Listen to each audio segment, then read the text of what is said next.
everything you know about the gifts and hospitality that Keir Starmer has received since becoming Labour leader in 2019, you know because it has been publicly declared. And the total runs to £100,000. Here's three things you might not know. Two things you might not know, one thing you might not remember. And this is going to inform the conversation that we're going to have for the first hour of the programme today. So two things you might not know. Keir Starmer has season tickets at Arsenal.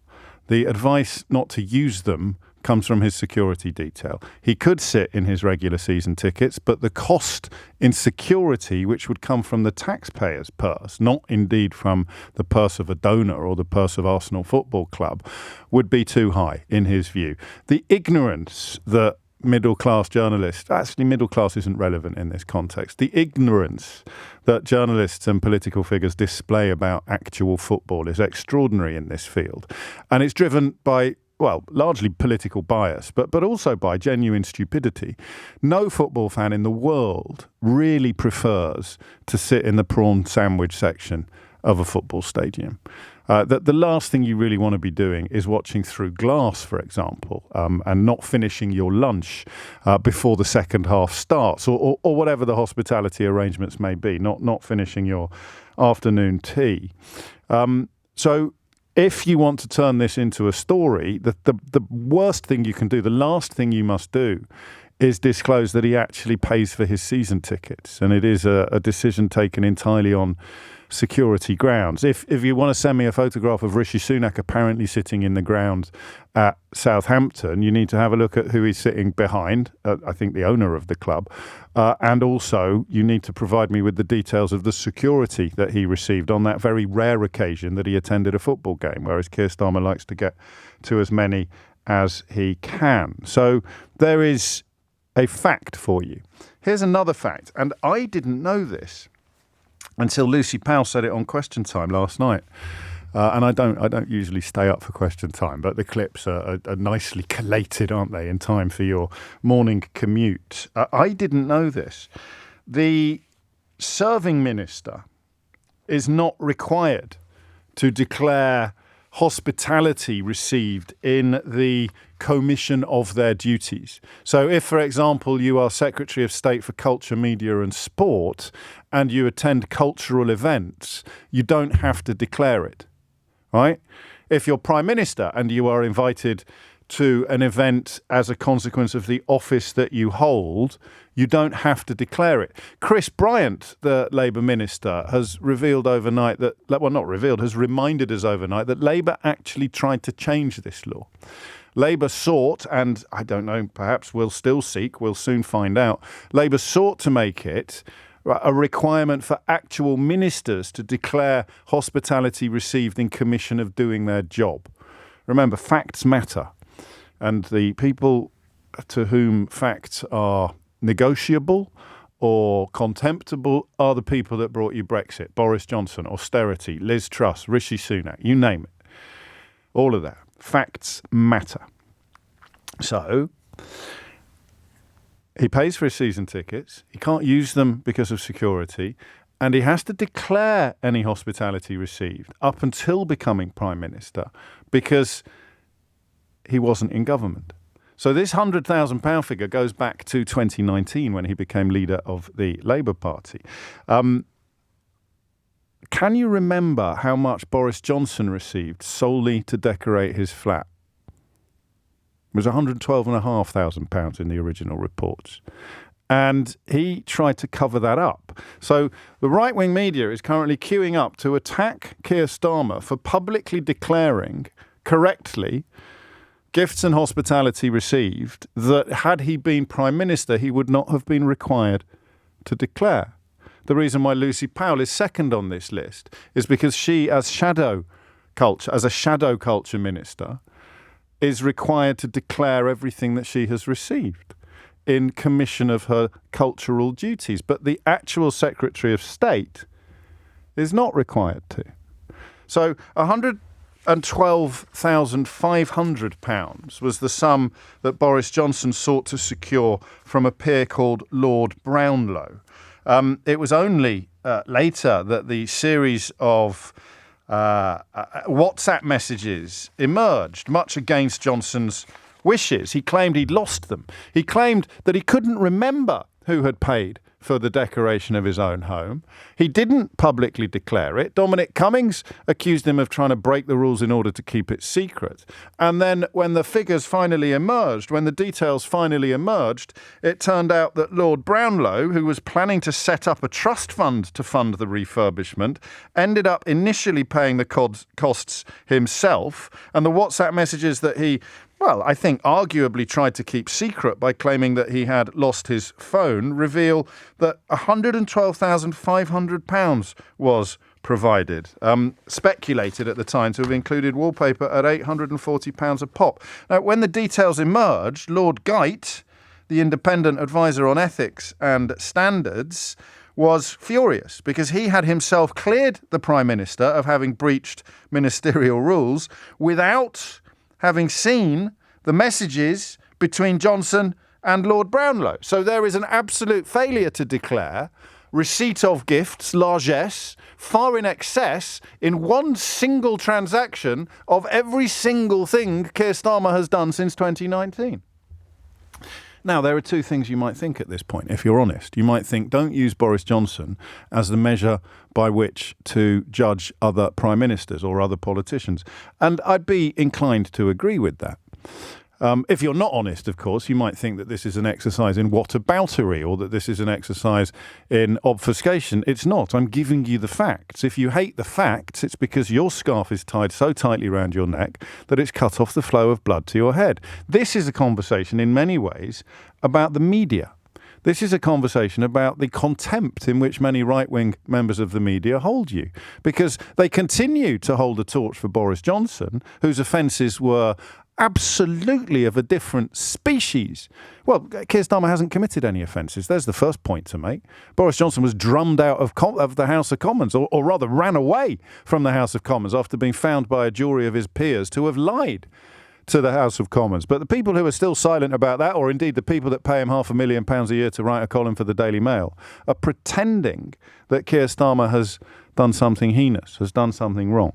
So those are the two things that you may not know about the season tickets and about the rules governing gifts or hospitality to shadow ministers as opposed to serving ministers. And there's the thing you've probably forgotten. Boris Johnson rode roughshod over all the rules and regulations, tried to keep secret a donation from Lord Brownlow, prompted the resignation of not one but two ethics advisors in disgust at his absence of ethics, and tried to keep the whole thing secret by claiming that he'd lost the phone on which the transactions with the bloke whose identity he couldn't remember, the messages between him and the bloke whose name he couldn't remember, had been lost. And what is the right-wing media trying to do today? Coming up with some nice slogans, free gear Keir or two-tier Keir. It's hilarious, right?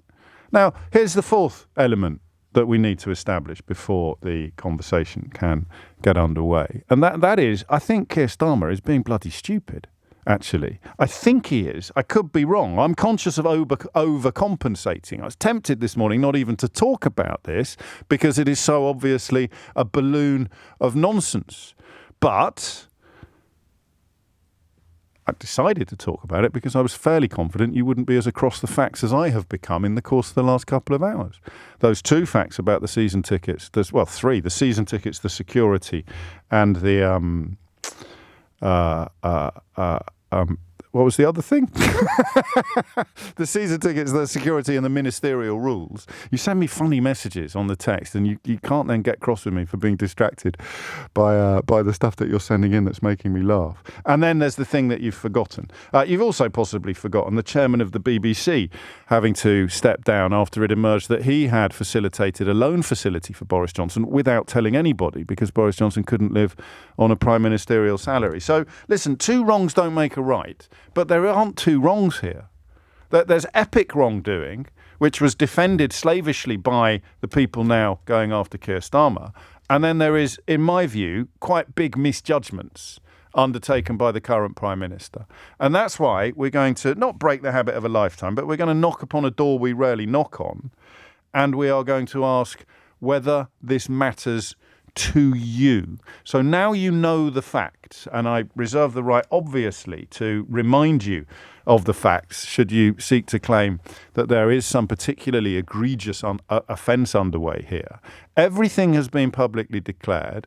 Members of government didn't have to publicly declare it. Compared to Boris Johnson, Keir Starmer isn't even a minor offender. He's a completely innocent contributor to public service, accused of being a little bit greedy. And I think that probably works.